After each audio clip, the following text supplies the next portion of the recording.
I'm sure you've noticed that most of the new phones that are available in the market right now come with the option of an eSIM. And you're wondering, what is an eSIM? Maybe you've never heard of this before. Well, I'm here to tell you about eSIMs and compare them to the traditional SIM cards you're used to, which is the one you insert in your phone.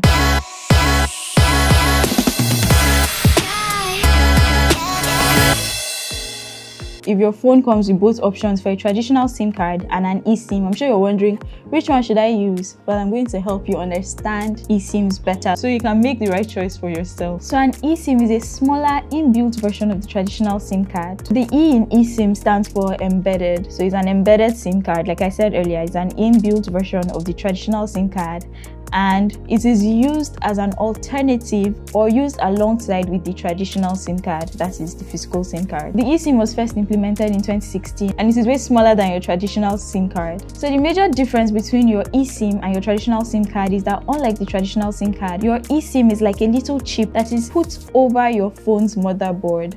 So it cannot be easily removed like the traditional SIM card and fixed in.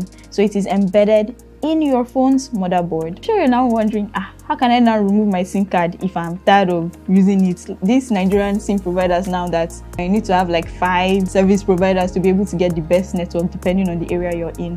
Don't worry. I know that yes, the eSIM is embedded in your motherboard, and it is even easier to switch between service providers with an eSIM, and I'll tell you how to do that later on in this video. To use an eSIM, all you need to do is to figure out which service providers in your country or area provide this option of an eSIM, and through a simple phone call, you can easily call your carrier and let them know that you would like to apply for an eSIM. It's that simple. And you also need to ensure that you're using a phone that is compatible with this eSIM feature. So here are 3 major advantages of the eSIM over the traditional SIM. So the first is that they allow you to change networks easily. If you're frustrated with your current network provider, with an eSIM, you can easily port to a new provider online. All you have to do is make a call to whichever service provider you want and tell them that you would like to activate your eSIM feature. Remember, you have to be using a phone that is compatible with the eSIM feature. So what this means is you don't have to go anywhere to purchase a new SIM, register it, start to remove your SIM tray, put the SIM, make sure that you cut the SIM to the correct size, all those things. You eliminate that whole process and just simply make a call to your service provider and then port to a new service or create a new SIM. So that brings us to the next advantage, which is that you can store multiple eSIM profiles on one eSIM. So why have 3 different SIMs when you can have 5 different SIMs? I don't know what you're using 5 SIMs for, but hey, if you like that, you can easily do that with the eSIM feature. So all you have to do is create multiple profiles on one eSIM with any service provider in your area that supports eSIM services. And so the last advantage, which is very, very important, is that it increases SIM safety.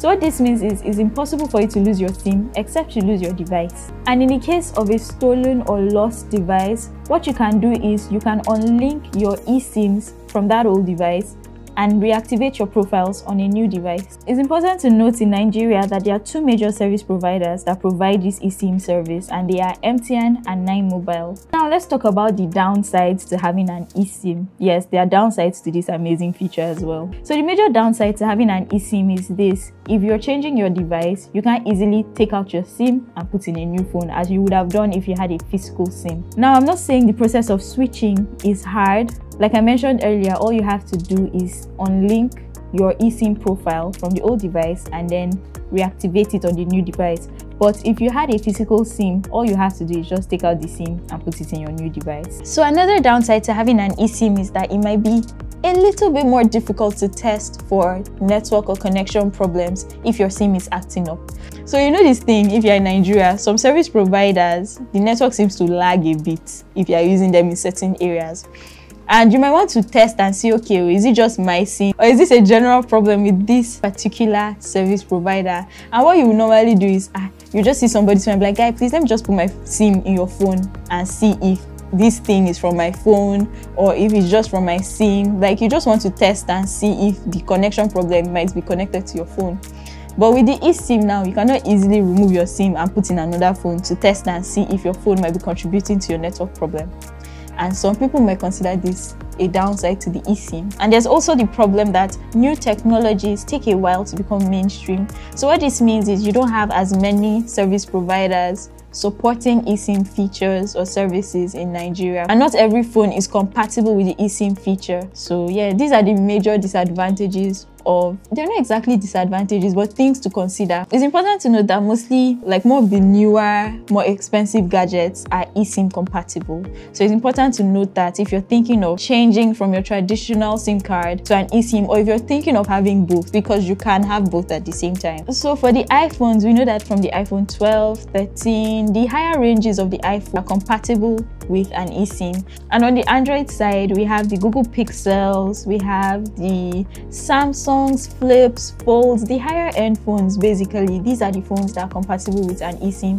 So before you go and change your current traditional SIM to an eSIM, make sure you do your research and ensure that the phone you have or the phone you are getting is compatible with the eSIM feature. And that's it for today. If you have any other questions related to the eSIM or even related to gadgets in general, please be sure to leave it in our comment section. We're always there looking to hear from you.